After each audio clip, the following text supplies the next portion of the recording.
الصلاة والسلام عليك يا رسول الله.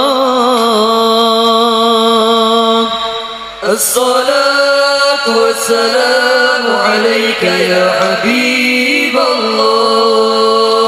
طلع البدر علينا من ثنيات الوداع. Assalamualaikum warahmatullahi wabarakatuh. Al-Fatihah ila ruhi Sayyidina Habibina Syafi'ina Rasulillah Sayyidina Muhammad ibn Abdullah Sallallahu alaihi wa ala alihi wa ashabihi wa azwajihi wa dhurriyyatihi Anna Allah yu'ali darajatihim fil jannah wa yanfa'una bi asrarihim wa anwarihim wa ulumihim wa nafahatihim wa barakatihim fid dini wa dunya wal akhirah wa ja'aluna min hizbihim wa yarzuquna mahabbatahum wa yatawaffana ala millatihim ويحشرنا في زمرتهم بالعافية والسلامة لهم الفاتحة. أعوذ بالله من الشيطان الرجيم. بسم الله الرحمن الرحيم. الحمد لله رب العالمين الرحمن الرحيم مالك يوم الدين. إياك نعبد وإياك نستعين اهدنا الصراط المستقيم صراط الذين أنعمت عليهم غير المغضوب عليهم ولا الضالين آمين. بسم الله الرحمن الرحيم. نويت تعلما وتعليما وتذكرا وتذكيرا والنفع والانتفاع والإفادة والاستفادة والحث على التمسك بكتاب الله وسنة رسول الله صلى الله عليه وسلم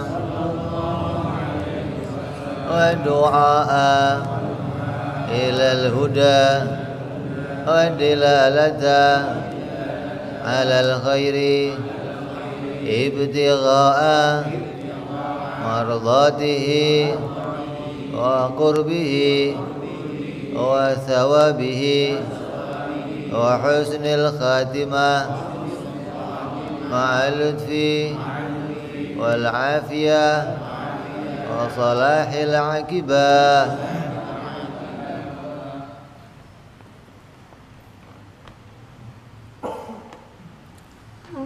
Bismillahirrahmanirrahim. Alhamdulillahirabbil alamin. Bihi nasta'inu ala umuri dunya waddin. Wassalatu wassalamu ala Rasulillah Sayyidina wa habibina wa syafi'ina wa maulana Muhammadin sallallahu alaihi wa ala alihi wa sahbihi ajma'in. Amma ba'du.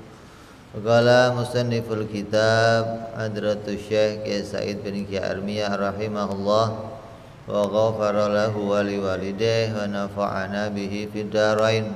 Allahumma aftah qulubana futuhal arifin wa bihidmatika wansur alaina birahmatika ya arhamar rahimin. Ila anqal, sampai pada ta'alluq ya, itu kerjanya sifat.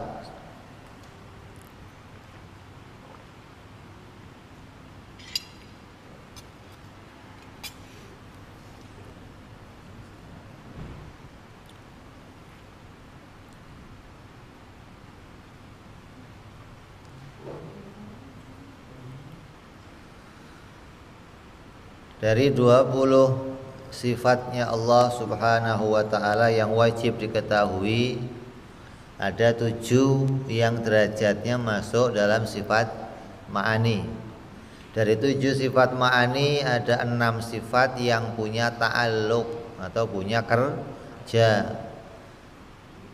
6 sifat itu adalah kudrat, iradat, ilmu, sama, basar, dan kalam. 6 sifat ini nanti akan dibagi menjadi 3 macam ta'alluq, 3 macam kerja.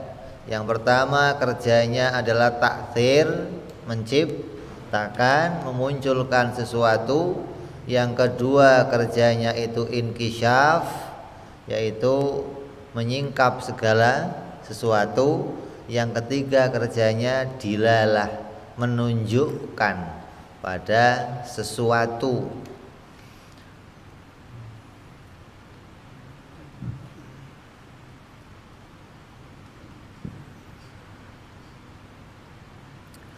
Kemudian yang kerjanya pada ta'alluq taktsir, yaitu menjadikan sesuatu atau menciptakan sesuatu.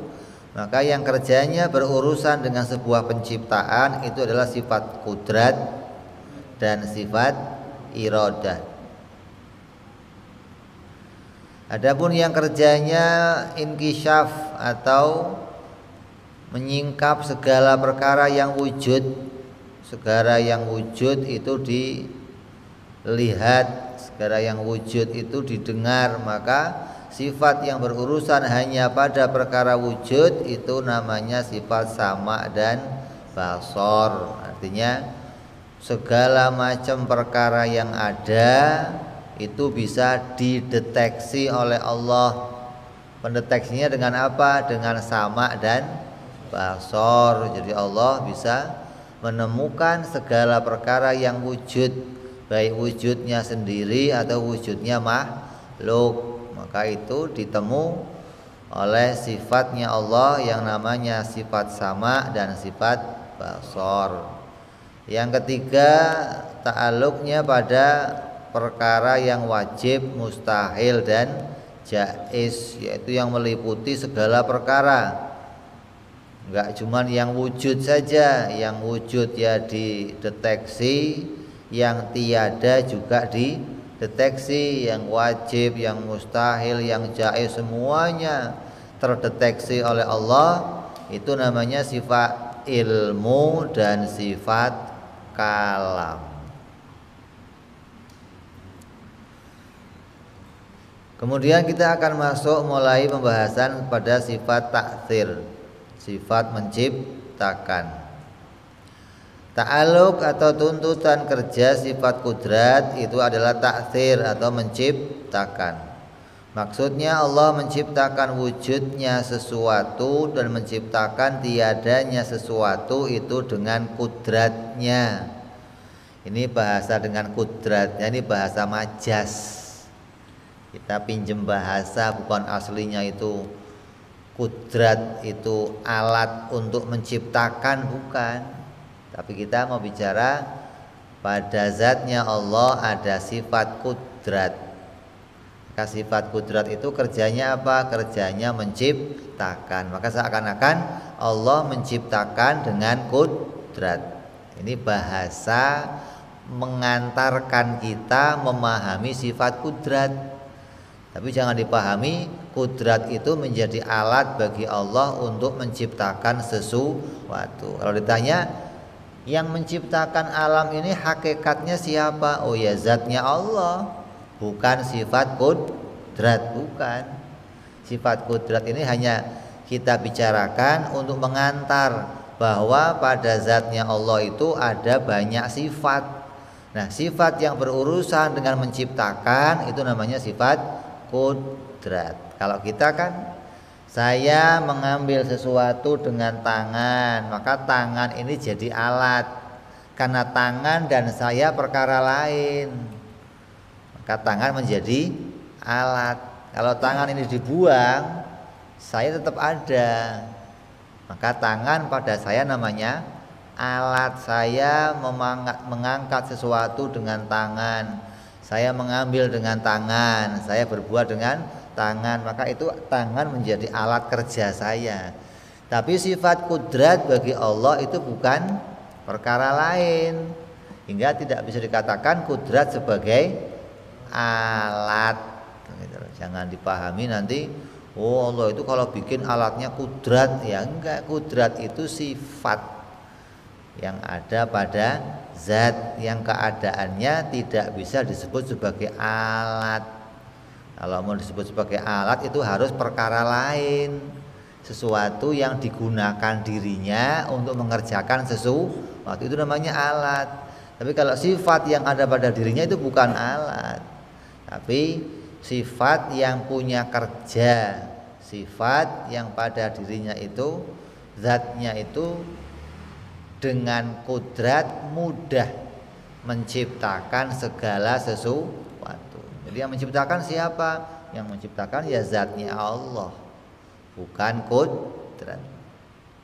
Ya, jadi bahasa kita sampaikan dengan bahasa kudrat ini hanya sebagai majas atau pinjam bahasa agar kita mudah mengenali tiap-tiap sifatnya Allah Subhanahu wa taala. Jadi kerjanya kudrat itu adalah memunculkan atau menciptakan yang tadinya enggak ada, dimunculkan jadi ada. Ini kerjanya kudrat, muncul. Atau yang muncul ditiadakan. Nah, ini kerjanya kudrat. Jadi apapun yang nongol di jagat ini, apapun yang tidak nongol di jagat ini, itu semuanya diciptakan oleh Allah. Yang enggak nongol ya berarti enggak diciptakan. Yang nongol itu diciptakan. Enggak ada satupun yang muncul, oh itu ada yang muncul tapi enggak diciptakan oleh Allah, enggak ada. Semua yang muncul di jagat raya ini sekecil apapun diciptakan oleh Allah. Lah yang tidak muncul ya enggak diciptakan oleh Allah. Dari perkara mungkin ya, perkara yang mungkin terjadi. Terus kudrat itu ada dua macam kerjanya kudrat. Sebelum alam ini diciptakan, kalau kudrat itu memang kerjanya menciptakan, kerjanya memunculkan sesuatu, terus ditanya, sebelum alam ini muncul Allah kerjanya ngapain? Nganggur, pengangguran,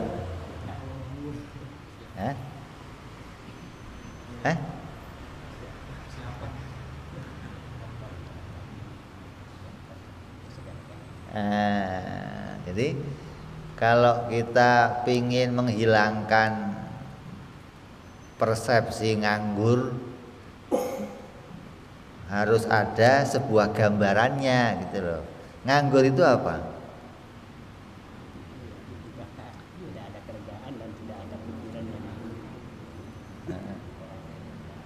Apa nganggur coba?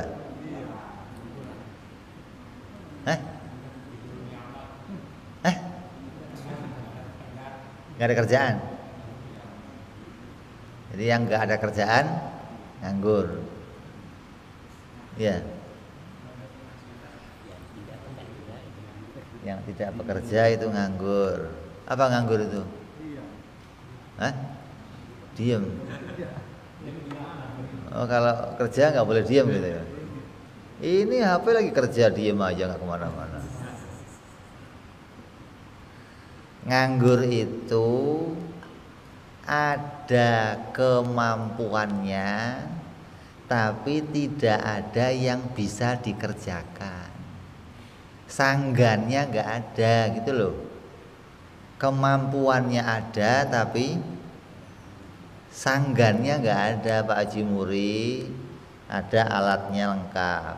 Tanyain ngapain Pak? Nganggur nih, kenapa? Nggak ada sanggan Bib. Tapi ada alatnya, itu loh. Kalau nggak ada alatnya, nggak ada yang dikerjain, itu bukan nganggur lagi namanya, itu lemah. nggak punya kemampuan kerja namanya. Beda ini.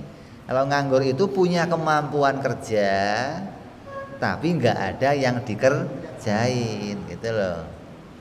Kalau nggak ada kemampuan kerja itu lemah namanya, bukan nganggur.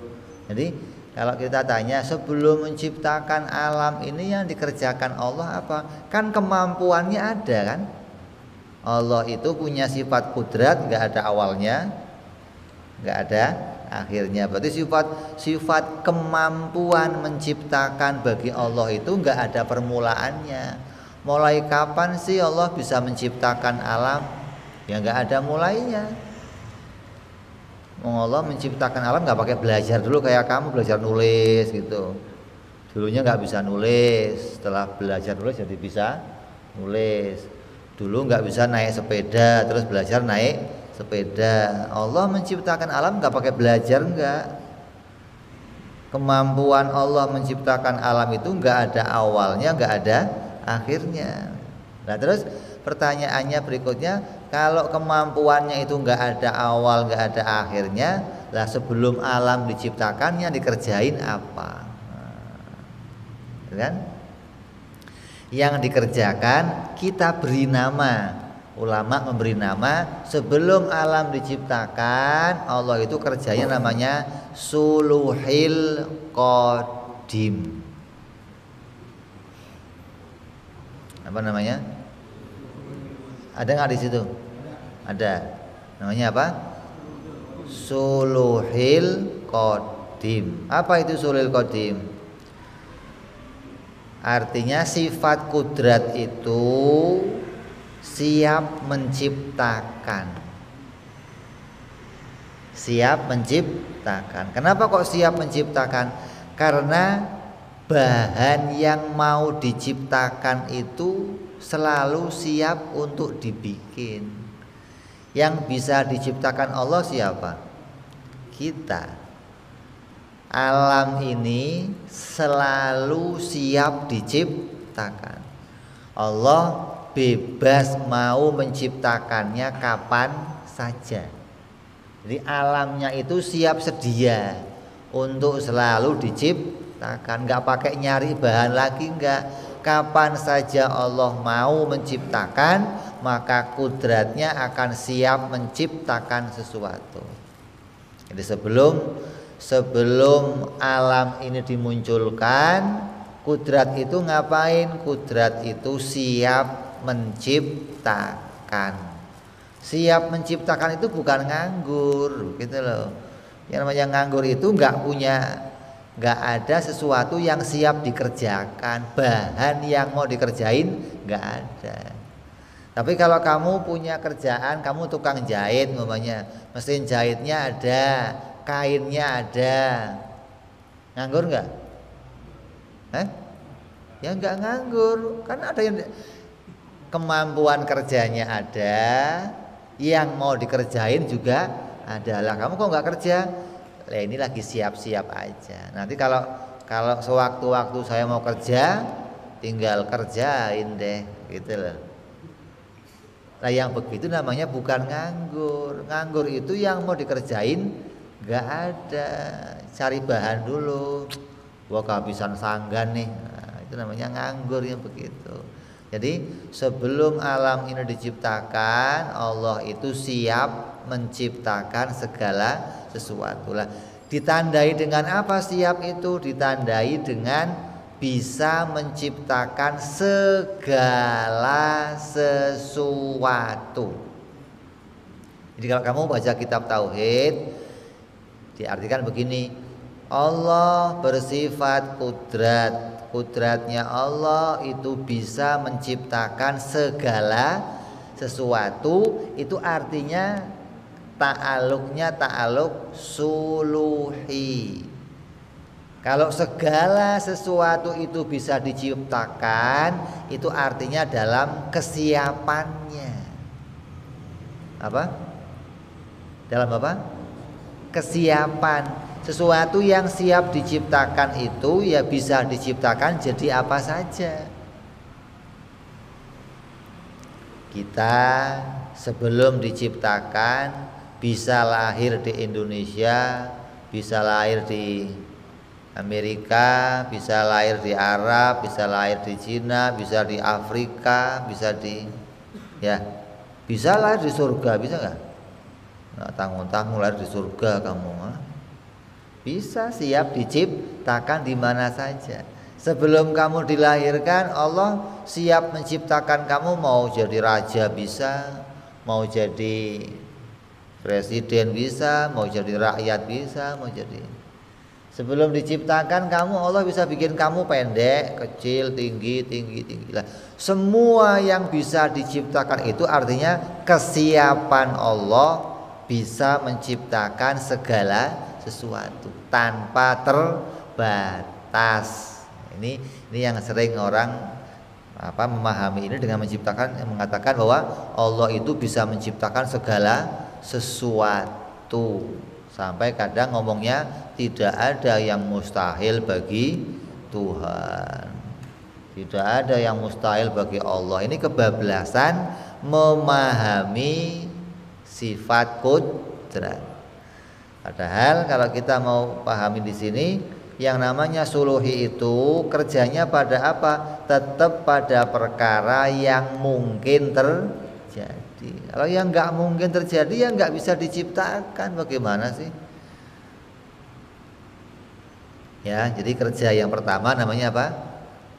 Suluhil qadim. Allah siap menciptakan, siap menjadikan segala sesuatu.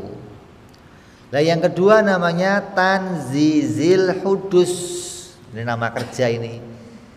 Nama yang diberikan ulama agar pikiran kita bisa ngerti, oh Allah itu ngerjainnya begini. Yang kedua setelah suluhi namanya tanzizil hudus. Apa itu? Tanzizil hudus artinya Allah nyata memunculkan sesuatu. Yang dimunculkan Allah apa? Yang dimunculkan Allah itu sebagian, bukan seluruhnya, begitu loh. Kalau tadi suluhi itu semuanya siap diciptakan, tapi begitu nanti nyata akan diciptakan, yang akan diciptakannya cuman sebagian. Tidak bisa menciptakan sebagian yang lainnya. Kenapa? Yang namanya menciptakan itu pasti menentukan keadaannya, salah satu dari adanya atau tiadanya. Allah mau bikin wujudnya manusia, manusia mau dibikin menjadi ada, maka adanya dimunculkan. Padahal manusia itu siap menerima dua, menerima ada ya bisa, tiada juga bisa. Tapi kalau dua-duanya diciptakan bisa nggak? Ya adanya, ya tiadanya bisa.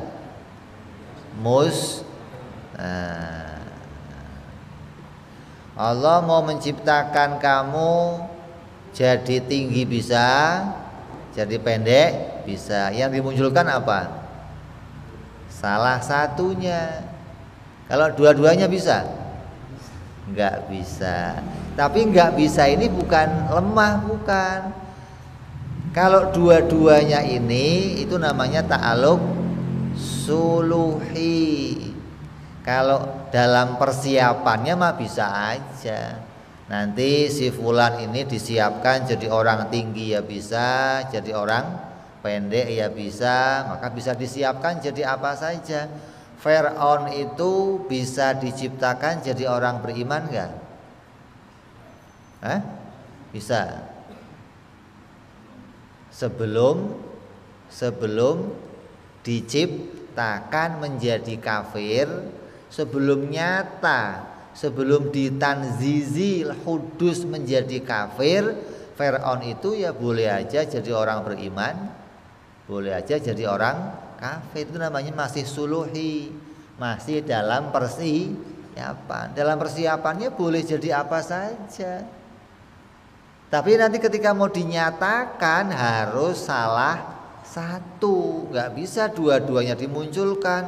Mau munculin perempuan dan laki tapi jadi satu, ya nggak bisa.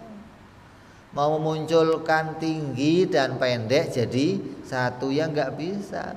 Mau munculin kamu lahir di Indonesia dan di Arab Saudi bareng, ya nggak bisa, harus salah satu. Nah, salah satu yang Allah tentukan ini, salah satu yang dimunculkan ini dalam ilmu tauhid disebut namanya ta'alluq tanzizil hudus. Allah menyatakan salah satu dari perkara yang mungkin terjadi. Jadi dari sini kita bisa memahami segala apa yang muncul itu semuanya adalah hasil diciptakan oleh Allah. Apapun yang kamu terima, sekecil apapun keadaannya, itu semuanya hasil diciptakan oleh Allah. Tidak ada yang muncul dengan sendirinya. Yang muncul yaitu diciptakan oleh Allah, yang belum muncul berarti tidak diciptakan oleh Allah. Lah kalau perkara mustahil, perkara mustahil itu bukan belum muncul, tapi tidak akan mungkin muncul. Mustahil itu perkara yang tidak akan mungkin terjadi. Dan kudratnya Allah tidak pernah berurusan dengan perkara yang mustahil.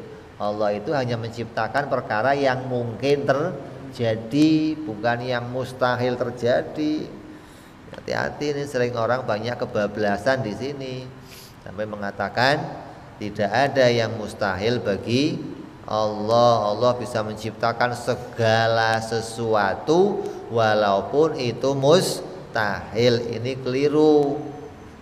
Kalau kita mau kembalikan kepada dasarnya, segala sesuatu itu yang ditemu akal tiga. Ada yang wajib, ada yang mustahil, ada yang jaiz. Ini segala sesuatu namanya.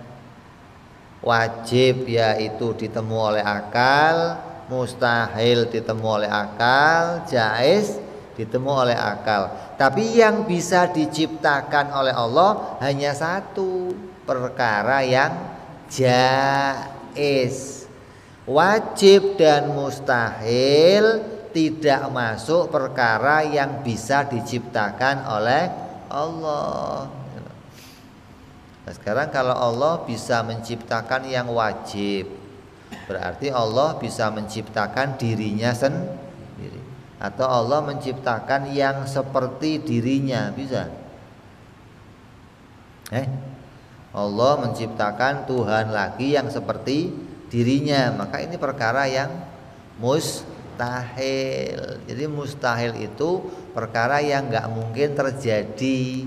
Atau memunculkan dua perkara pada makhluk bersamaan juga mustahil. Allah mau bikin lampu ini menyala dan mau bikin lampu ini mati, bisa? Harus salah satunya. Allah mau bikin kamu jadi orang yang gendut atau orang yang kurus, harus salah satunya. Allah mau bikin kamu bergerak atau diam, harus salah satunya. Nggak bisa dibikin dua-duanya. Kalau dua-duanya dibikin namanya apa?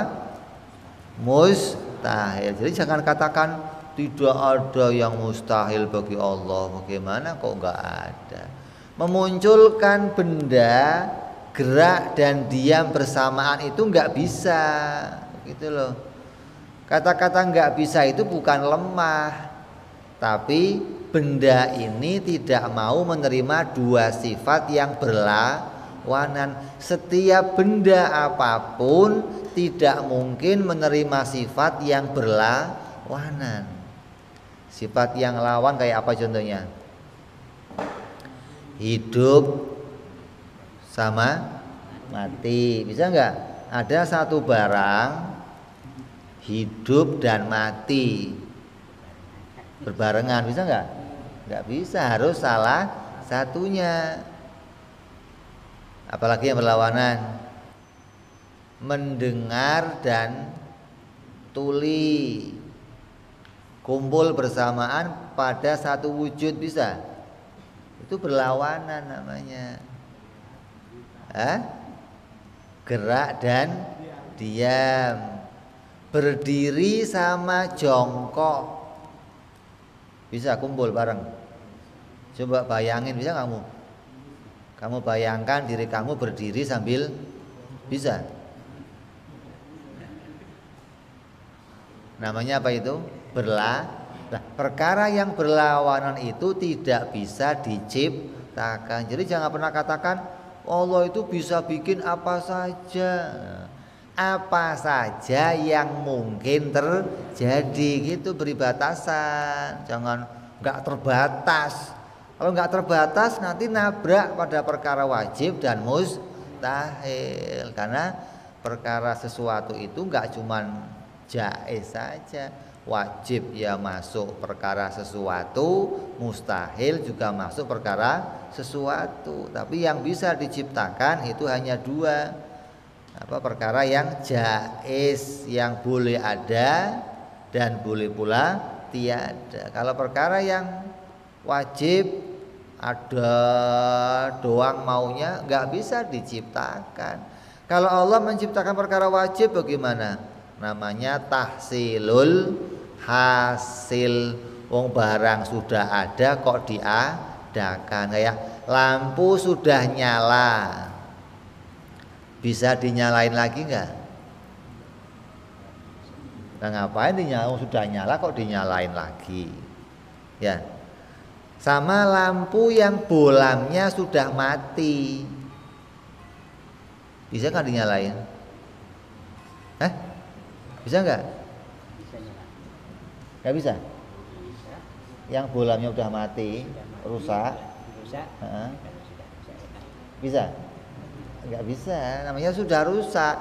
Yang bisa dinyalakan itu yang bisa hidup dan bisa mati. Maka bisa dipilih salah satunya, ini mau dihidupkan atau mau dimatikan. Kalau barangnya tidak pernah mati, perlu nggak dinyalain lagi? Perlu nggak dihidupin lagi? Kalau barangnya sudah tidak mungkin bisa dihidupkan lagi, kita gambarkan perkara yang rusak, lampu yang rusak. Maka lampu yang rusak ini tidak bisa diupayakan untuk dinyalakan. Jadi gambarannya wajib dan mustahil. Jadi kalau kamu ngomong saya bisa menyalakan lampu, yang bisa kamu nyalakan pasti lampu yang bisa nyala, siap nyala. Kamu kalau beli lampu dari toko, namanya lampu apa itu? Mati atau hidup? Kamu kalau beli lampu dari toko, itu lampu yang apa? Mati apa hidup? Hidup. Udah nyala?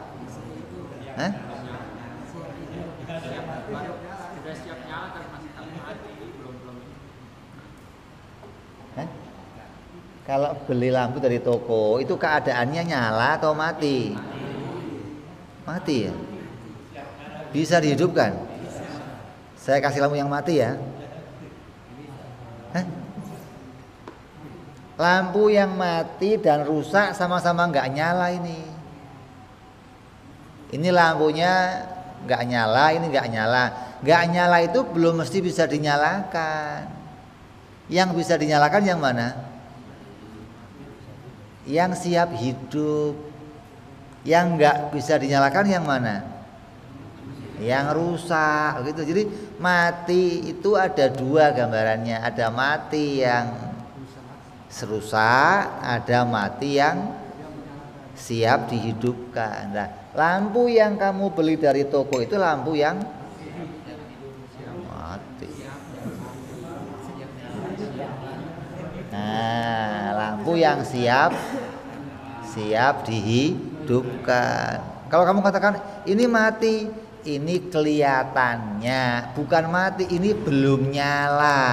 Nah, begitu, bukan mati.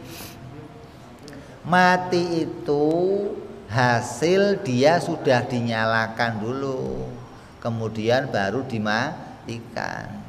Kalau lampu yang kamu bawa itu pernah dimatikan belum? Hah? Belum pernah dimatikan. Oh, nyala aja belum pernah dimatikan, bagaimana? Masih di bawah lampunya. Hah? Nanti ketika dipasang, nah baru siap dimatikan, siap dihidupkan. Ini gambaran aja nih, gambaran bahwa yang namanya kudrat itu hanya menciptakan yang siap hidup, siap mati. Kalau yang sudah nggak bisa dihidupkan, ya nggak bisa diciptakan, namanya mustahil. Kamu jangan kebablasan. Oh, kalau Tuhan mah bisa semua, yang mustahil juga bisa. Ini namanya kamu kebablasan. Nanti dari keyakinan yang sekecil itu, nanti kamu bisa meningkat pahamnya seperti orang Nasrani yang mengatakan apa? Saking kuasanya Allah bisa menciptakan anak. Nah, kalau Allah nggak bisa bikin anak berarti lemah. Ini namanya kebablasan. Jadi kita tetap, walaupun kita mengimani Allah itu zat yang maha kuasa, bisa menciptakan segala sesuatu, tapi tetap ada batasan yang mungkin terjadi. Nyambung gak nih? Ya, yang mungkin terjadi. Lah, kudrat kerjanya apa? Dua. Apa? Yang pertama siap menciptakan. Yang kedua nyata menciptakan. Jadi kalau yang belum muncul gimana? Berarti belum dinyatakan oleh Allah. Nah, yang sekarang ini yang muncul sudah dinyatakan oleh Allah. Nah, yang dulu-dulu bagaimana? Itu ditiadakan oleh Allah. Lah yang nanti siap dimunculkan.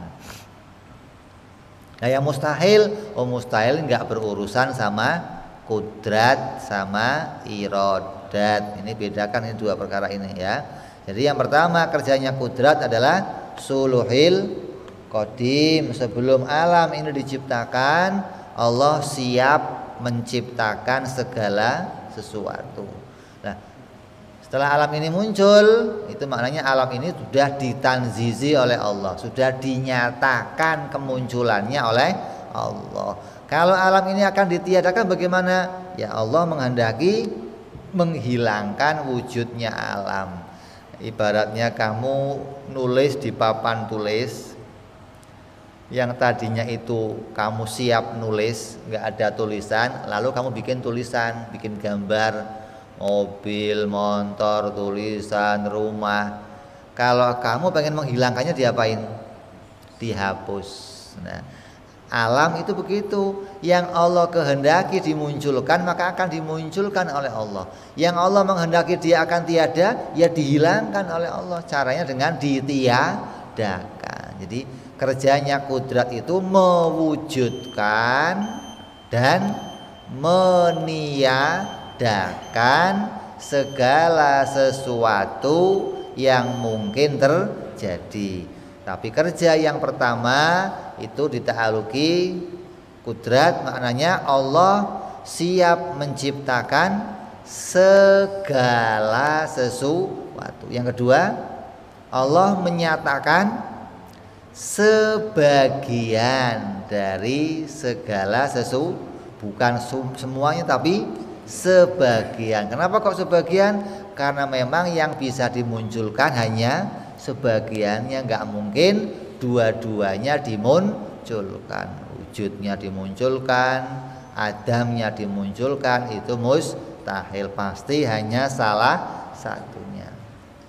Kita masuk isya, kita dengar adzan sebentar. Ya, jadi kita simpulkan sedikit.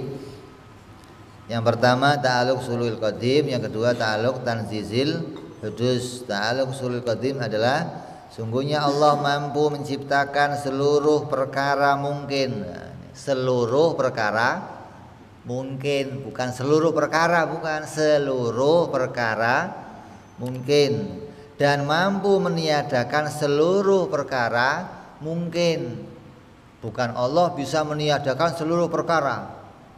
Kalau berhenti Allah itu bisa meniadakan seluruh perkara, tanya Allah bisa enggak meniadakan dirinya sendiri? Bisa? Bisa. Berarti yang bisa ditiadakan bukan seluruh perkara, tapi seluruh perkara mungkin, tidak termasuk dirinya sendiri. Kalau Allah bisa meniadakan seluruh perkara, berarti dirinya sendiri pun bisa ditiadakan kalau begitu. Jadi yang bisa ditiadakan adalah perkara yang mungkin, yang bisa diadakan perkara yang mungkin, bukan yang wajib atau mustahil. Tapi belum nyata diciptakan menjadi ada dan belum nyata diciptakan menjadi tiada, namanya suluhil qadim. Jadi Allah siap menciptakan seluruh perkara yang mungkin dan Allah siap meniadakan seluruh perkara yang mungkin. Itu namanya ta'alluq suluhil qadim. Adapun ta'alluq tanzil hudus adalah sungguhnya Allah mampu menciptakan wujudnya perkara mungkin secara nyata atau mampu meniadakan wujudnya mungkin. Berarti ini salah satunya. Bisa menciptakan adanya atau, ini bedanya cuma dalam kalimat dan sama atau. Allah bisa menciptakan wujud dan adam. Oh berarti itu suluhi, belum nyata diciptakan. Kalau Allah bisa menciptakan wujud atau adam berarti tanzizi, urusan nyata diciptakan. Karena kalau nyata diciptakan harus salah satu dari keduanya. Kamu nyalon presiden, kamu nyalon camat, nyalon anggota dewan, bisa jadi, bisa enggak. Nah kalau dua-duanya bisa, ya jadi, ya enggak, bisa. Gimana sih? Harus salah satunya lah. Salah satu itu namanya tanzizil hudus. Allah menyatakan salah satunya menang atau kalah, jadi atau tidak. Kalau pada suluhinya bagaimana? Allah bisa menciptakan kamu jadi dan tidak jadi pada suluhinya, tapi belum nyata diciptakan. Kalau nanti pas nyata diciptakan, pasti yang dimunculkan salah satunya, nggak mungkin dua-duanya. Memunculkan dua-duanya itu namanya mustahil. Nah, memunculkan salah satunya, baik memunculkan nyata menjadi ada atau memunculkan nyata menjadi tiada, itu namanya ta'alluq tanzizil hudus. Ini yang harus kita pahami dari namanya ta'alluq ta'thir dari sifat qudrat. Cukup segitu bagi kita sudah bisa memahami bahwa apapun yang muncul di jagat ini semuanya dimunculkan oleh Allah. Api panas Allah bisa munculkan. Api tidak panas Allah bisa munculkan. Yang dimunculkan oleh Allah ya salah satunya. Mau dijadikan api itu berbarengan dengan membakar sesuatu, atau api itu dimunculkan tidak dengan membakar sesuatu. Ini dua-duanya kalau pada suluhinya diciptakan, siap diciptakan. Tapi ketika muncul maka akan dimunculkan salah satu. Benda ini siap gerak dan siap diam. Kalau dua-duanya siap diciptakan itu namanya suluhi. Kalau salah satunya sudah muncul, pasti benda ini menerima gerak atau diam, tidak mungkin dua-duanya. Iman atau kafir, bodoh atau pinter, kaya atau miskin, itu kan. Sakit atau sehat, ini muncul salah satu, tidak muncul dua-duanya. Maka ta'alluq tanzizi itu menyatakan salah satu dari perkara yang mungkin terjadi pada kita. Ini namanya ta'alluq tanzizil hudus. Dan semuanya itu Allah yang menciptakan, nggak ada Allah, nggak ada yang lain yang ikut menciptakan, nggak ada. Umpamanya ada makhluk bisa menciptakan sesuatu, ada alam bisa menciptakan sesuatu, nggak ada. Api bisa bikin panas, pisau bisa memotong, apalagi obat bisa menyehatkan, nasi bisa mengenyangkan, ini enggak ada. Ibadah kamu bisa masukin kamu ke surga, ini enggak ada. Semua itu dimunculkan oleh kudratnya Allah. Dan kudratnya Allah memunculkan langsung tanpa adanya perantara, tanpa adanya Allah dibantu oleh yang lain, tanpa adanya Allah menitipkan kekuatan pada sesuatu pun. Tapi Allah sendiri yang langsung memunculkannya, langsung menciptakannya menjadi ada ataupun menjadi tiada. Jangan sampai kita paham seperti orang-orang yang di luar ahlu sunnah yang mengatakan ada yang diciptakan langsung oleh Allah, ada yang tidak diciptakan oleh Allah. Kayak apa? Ini begini, ini bukan Allah yang bikin, Beb. Yang bikin manusia. Berarti Allah bikin perantaranya manusia gitu. Ini kerusakan ini. Ini semuanya yang bikin Allah. Mau ini, mau meja, mau buku, mau kamu, mau langit, bumi, semuanya yang bikin Allah. Nggak ada yang bikin selain Allah. Hanya yang kita pahami ada dua pemahaman yang kita harus tahu bisa membedakannya. Yang pertama mengatakan Allah bisa menjadikan secara langsung dan Allah bisa menjadikan pakai perantara. Ini bukan pahamnya kita. Ini pahamnya orang-orang Mu'tazilah yang mengatakan Allah bisa menciptakan secara langsung dan bisa menciptakan pakai perantara. Artinya Allah cukup menitipkan, memberi sarana, memberi potensi, memberikan kemampuan, maka si hamba bisa berkreasi sendiri sesuai maunya. Allah hanya menciptakan bahan-bahannya. Itu artinya aslinya Allah yang menciptakan tapi pakai perantara manusia. Ini bukan pahamnya Ahlus Sunnah wal Jamaah. Ahlus Sunnah pahamnya Allah yang menciptakan. Kalau Allah mau, Allah bisa menciptakannya langsung, dan Allah bisa pula menciptakannya dengan sebab. Nah, beda nih. Sebab itu bukan perantara. Kalau sebab itu dua-duanya masih diciptakan oleh Allah. Apinya diciptakan oleh Allah, terbakarnya juga diciptakan oleh Allah. Kalau Mu'tazilah tadi apinya diciptakan oleh Allah, terbakarnya diciptakan oleh api. Itu namanya pakai perantara. Kalau kita enggak, apinya diciptakan oleh Allah, terbakarnya diciptakan oleh Allah. Itu namanya sebab. Allah bisa menjadikan sesuatu pakai sebab, bisa enggak pakai sebab. Bukan bisa langsung atau bisa pakai peran. Allah enggak butuh perantara. Semuanya diciptakan langsung oleh Allah Subhanahu wa ta'ala. Ini harus kita pahami. Dari contoh yang kecil ini kamu harus bisa menggambarkannya dan meluaskannya. Segala sebab akibat yang muncul di hadapan kita itu kedua-duanya diciptakan oleh Allah. Kamu makan diciptakan oleh Allah, kamu kenyang diciptakan oleh Allah.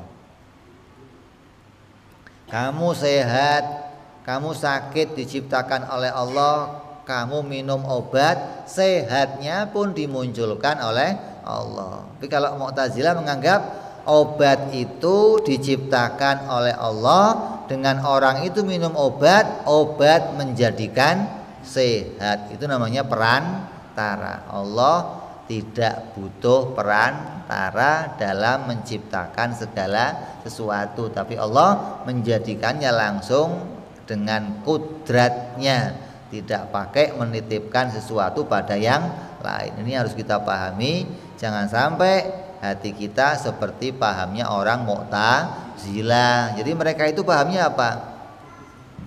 Kayak ini, kayak mobil remote itu, kasih baterai terus jalan sendiri. Jam-jam kasih baterai terus jalan. Tukang jamnya ngapain? Nonton. Udah nggak ngurusin geraknya jam, cukup ngasih. Kalau kamu mau mengambil gambaran yang paling mudah, gambarannya kayak apa? Kayak wayang. Atau kalau sekarang gambarannya kayak apa? Kayak kereta listrik. Kelihatannya jalan, masinis bisa nginjek rem, nginjek gas, padahal listrik di atasnya nempel terus. Lepas? Lepas? Nah, gambaran yang gampangnya. Jadi kelihatannya kamu bisa kerja ke sana, itu kelihatannya, tapi itu dimunculkan oleh Allah semuanya. Gak ada satupun yang Allah gak munculkan. Kamu dilepas oleh Allah, berhenti, kamu gak bisa ngapa-ngapain gitu loh. Jadi bukan yang menjadikan kerja itu kekuatan yang dalam diri kamu, bukan, tapi Allah langsung yang menjadikan kamu kerja. Duduk, diam, jalan, sholat, apa. Ya, ini keimanan ahlu sunnah. Iman kita harus sesuai dengan keimanan a'immatul ahlu sunnah wal jamaah yang mengikuti pahamnya Imam Abu Hasan al-Asy'ari dan Imam Abu Mansur al-Maturidi. Mudah-mudahan kita semua dijadikan oleh Allah iman kita iman yang sesuai dengan para pendahulu kita, iman kita sah menurut ulama, iman kita diakui oleh ulama, dan iman kita diakui oleh Allah Subhanahu wa taala, iman yang diridhoi oleh Allah di dunia sampai di akhirat, iman yang mendapatkan kebaikan dari Allah Subhanahu wa taala. Kita bisa punya iman ini di dunia sampai nanti di akhirat, kita bisa meninggal dalam keadaan husnul khatimah, meninggal dengan mengucapkan kalimat la ilaha illallah Muhammadur Rasulullah bijahi Nabi Muhammad sallallahu alaihi wasallam wa ila hadratin Nabi al-Fatihah. A'udzu billahi minasyaitonir rajim. Bismillahirrahmanirrahim. Alhamdulillahi rabbil alamin arrahmanir rahim maliki yaumiddin. Iyyaka na'budu wa iyyaka nasta'in. Ihdinas siratal mustaqim. Siratal ladzina an'amta 'alaihim ghairil maghdubi 'alaihim waladdallin. Amin. Ya Rabbana i'tarafna bi annana iktarafna wa anana asrafna ala ladha ashrafna fatub alaina tauba taghsili kulli hauba wa astur lana aurati wa amini rawati wa ghfir li walidina rabbi wa mauludina wal ali wal ihwani wa sairil hilani wa kulli dhi mahabbah au jiratin au suhbah wal muslimina ajma' amin rabbi isma' fadlan wa judan mannan la biktisabi minna bil mustafa rasuli